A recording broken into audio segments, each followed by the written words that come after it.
En el corazón del Mediterráneo, en la isla de Sicilia, se alzaba la próspera ciudad de Siracusa, un enclave griego en constante efervescencia cultural y científica. Allí, entre templos dedicados a los dioses olímpicos y calles bulliciosas donde resonaban las discusiones filosóficas, nació en el año 287 a.C. uno de los hombres más extraordinarios de la historia, Arquímedes. Desde muy temprano, su destino parecía entrelazado con la grandeza. Hijo de Fidias, un astrónomo respetado en su tiempo, Arquímedes creció en un entorno intelectual privilegiado. No se trataba de un niño cualquiera. Mientras otros se entretenían con juegos y canciones, él se sumergía en problemas matemáticos, intrigado por los secretos del mundo físico. Siracusa, en aquella época, era un cruce de caminos entre ciencia, política y comercio. Arquímedes caminaba por una ciudad vibrante, pero también vulnerable.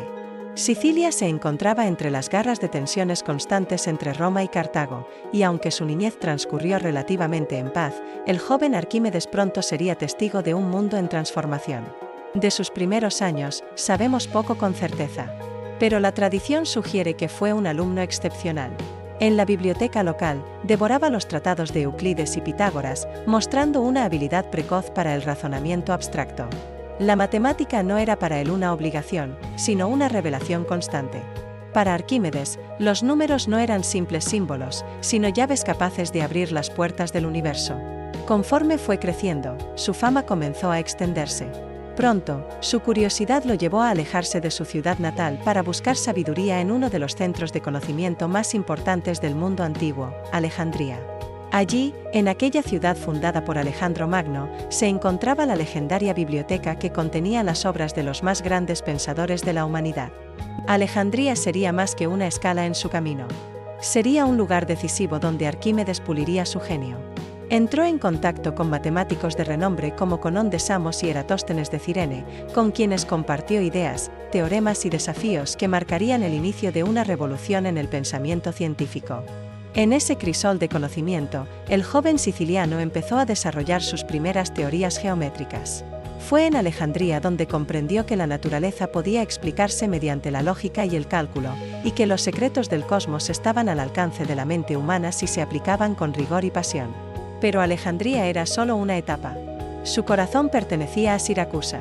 Tras años de formación, Arquímedes decidió regresar a su ciudad natal. Sabía que allí, en la seguridad de su hogar, podría dar rienda suelta a su creatividad y plasmar sus ideas sin restricciones.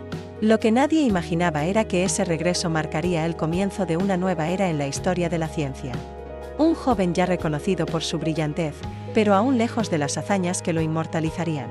El mundo aún no conocía al Arquímedes que descubriría principios eternos, construiría máquinas de asombroso poder y cambiaría para siempre el curso del pensamiento humano. Así terminan los primeros pasos del sabio de Siracusa. Pero el genio estaba en marcha. Y lo mejor estaba por venir. Tras regresar a Siracusa, Arquímedes se convirtió en una figura central de la vida intelectual de la ciudad. Aunque era un hombre discreto, ajeno a las intrigas políticas y los lujos de la nobleza, su mente era tan brillante que su reputación creció rápidamente. El propio rey Hierón II, soberano de Siracusa, solicitaba frecuentemente su consejo. Fue durante esta etapa que Arquímedes comenzó a desarrollar algunas de las ideas más revolucionarias de la física y la mecánica. Su interés no se limitaba a la teoría. Para él, el conocimiento debía aplicarse al mundo real, y por eso comenzó a construir dispositivos que desafiaban la imaginación de su época.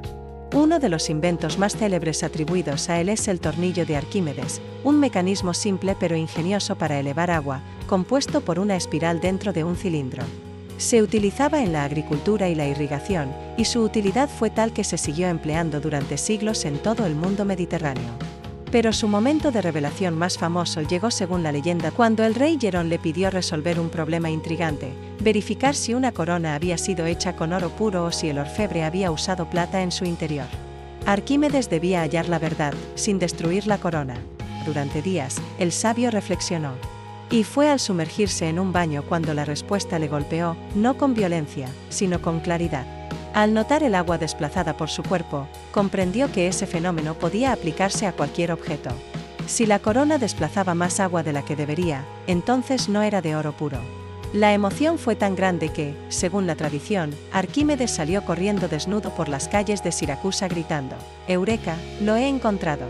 Así nació el principio de flotación, que hoy conocemos como el principio de Arquímedes, una de las bases de la hidrostática moderna. Este principio establece que un cuerpo sumergido en un fluido experimenta una fuerza de empuje igual al peso del volumen del fluido que desaloja. Un concepto que parece simple hoy, pero que en su tiempo era revolucionario. Por primera vez, se explicaba por qué los barcos flotaban y cómo los objetos interactuaban con los líquidos. Era un salto gigantesco en la comprensión del mundo físico. Pero Arquímedes no se detuvo allí. En sus escritos, muchos de los cuales lamentablemente se han perdido, abordó temas de óptica, palancas, poleas, engranajes y centros de gravedad.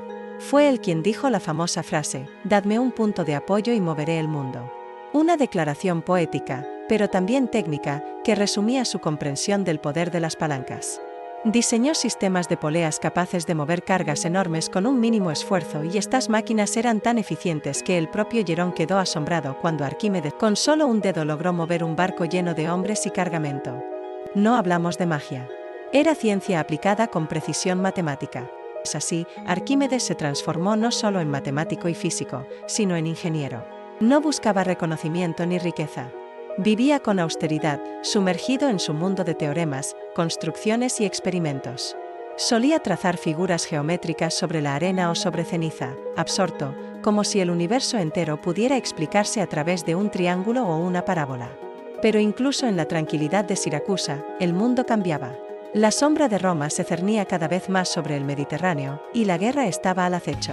Arquímedes no lo sabía todavía, pero su genio pronto sería convocado no solo para iluminar la ciencia, sino para defender a su ciudad.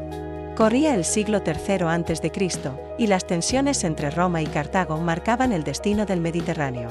Siracusa, ubicada en la estratégica isla de Sicilia, era un punto codiciado por ambos imperios.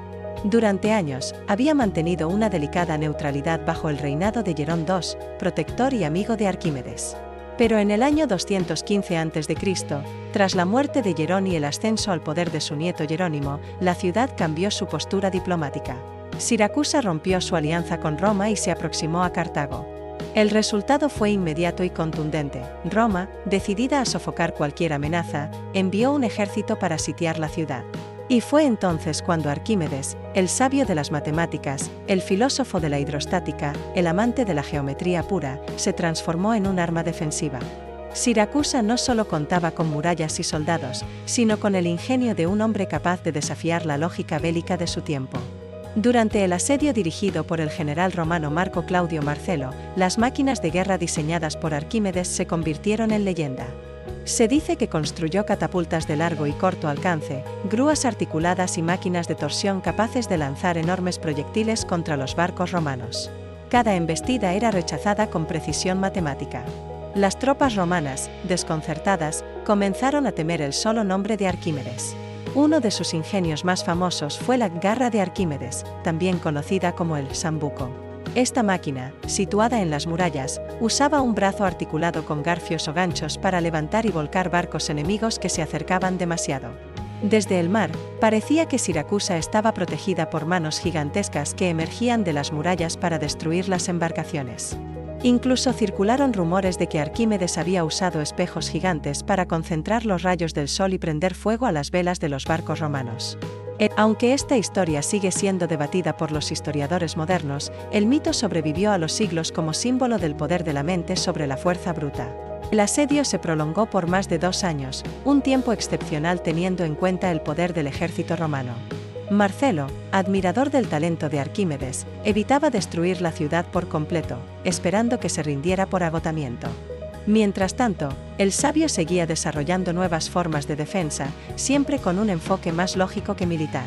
Pero a pesar del genio de Arquímedes, la superioridad romana era implacable. En el año 212 a.C., durante una noche en que la ciudad bajó la guardia, un grupo de soldados romanos logró infiltrarse por sorpresa y tomar la ciudad desde dentro.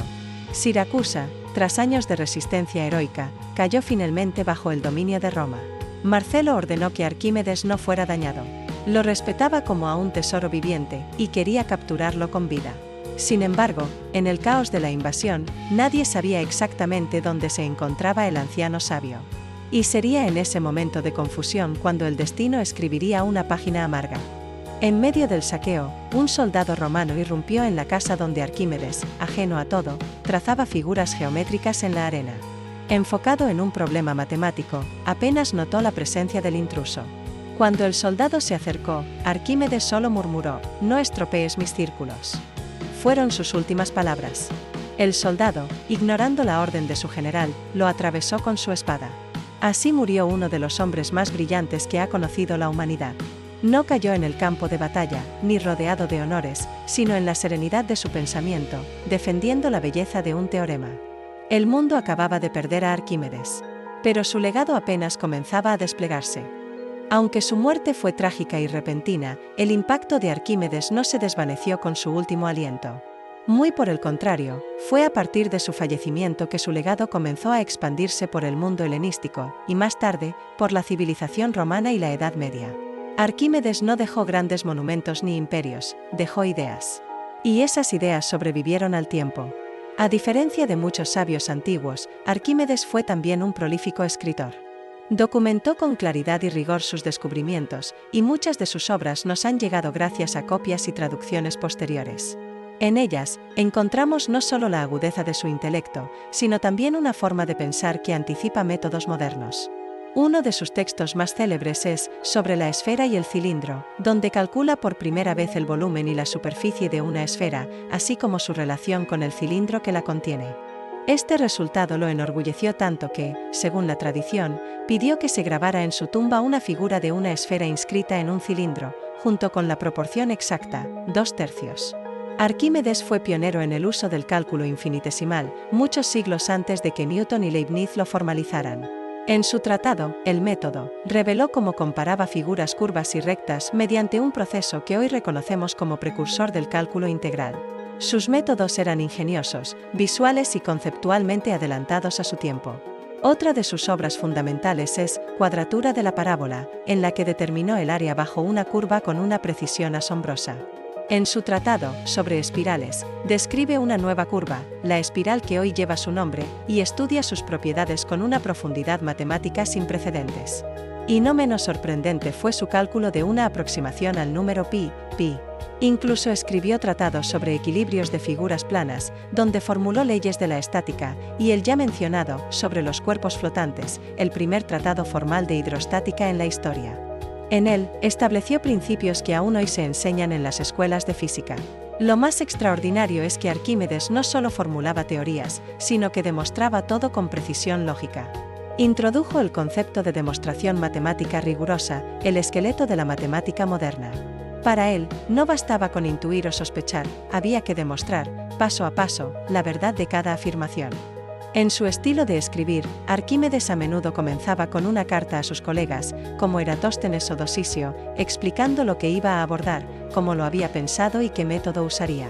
Su tono era cercano, pero su contenido, sublime. La mayor parte de su obra sobrevivió gracias a copias bizantinas y árabes, muchas de ellas reunidas en un manuscrito extraordinario conocido como el Palimpsesto de Arquímedes. Este documento, escrito en el siglo X y reutilizado siglos después, contiene textos perdidos que han sido recuperados gracias a modernas tecnologías de escaneo y espectrografía. Gracias a él, el mundo moderno ha redescubierto ideas que estuvieron dormidas por 1000 años. En sus páginas, el eco de su mente aún resuena, como si su espíritu se negara a desaparecer del todo. Arquímedes no fue solo un sabio de su tiempo, fue un puente entre la antigüedad y la ciencia moderna. Un visionario que, sin saberlo, escribió para generaciones que aún no habían nacido. A lo largo de los siglos, Arquímedes ha sido reverenciado como un titán del pensamiento científico, un faro en la oscuridad de la antigüedad. Pero más allá del genio matemático, del inventor, del ingeniero que defendió Siracusa con su intelecto, existió un hombre profundamente humano, curioso hasta la obsesión, y alejado de la vanidad que suele perseguir a los sabios. Quienes lo conocieron decían que era humilde, excéntrico y completamente absorto en sus pensamientos. Podía pasar horas trazando figuras en la arena, ignorando las conversaciones a su alrededor. Olvidaba comer, dormir o hablar, atrapado en el misterio de un problema. No buscaba honores, ni títulos, ni riquezas. Su única pasión era entender el universo. Vivió en una época de cambios, de guerras y alianzas frágiles. Pero Arquímedes se mantuvo al margen de la política. Su mundo era más profundo que la lucha por el poder, era el de las formas, los volúmenes, las fuerzas invisibles que rigen el cosmos. Su grandeza no fue la de un conquistador, sino la de quien logra descifrar las leyes del mundo sin necesidad de imponerse sobre él. Su muerte a manos de un soldado ignorante simboliza, de algún modo, la fragilidad del conocimiento frente a la violencia. Un sabio asesinado en medio de un saqueo, mientras dibujaba figuras en la arena, es una imagen poderosa, la destrucción de la razón por la espada. Sin embargo, ni Roma ni la guerra lograron apagar su voz. El general Marcelo, al enterarse del asesinato, lamentó profundamente la pérdida. Ordenó que se buscara su tumba y se le rindiera el debido respeto. Se dice que el propio Cicerón, siglos después, viajó a Sicilia y encontró su sepulcro cubierto de maleza, olvidado. Fue él quien lo limpió y describió el grabado de la esfera y el cilindro que el sabio había pedido. La historia de Arquímedes no terminó en Siracusa. Sus obras fueron copiadas por eruditos bizantinos, preservadas por sabios árabes y redescubiertas en el Renacimiento. Galileo Galilei lo consideró su maestro espiritual. Newton, siglos más tarde, reconoció que estaba de pie sobre los hombros de gigantes, y uno de esos gigantes era, sin duda, Arquímedes. Hoy, su nombre está inscrito en cráteres lunares, en principios físicos, en escuelas e institutos de ciencia. Pero más allá de los homenajes, su verdadero monumento es el pensamiento riguroso, la pasión por el conocimiento, la certeza de que el mundo puede entenderse con lógica y belleza. Arquímedes nos enseñó que la curiosidad es más poderosa que el miedo, que una mente en calma puede resistir un ejército, y que, con un punto de apoyo, podemos mover el mundo.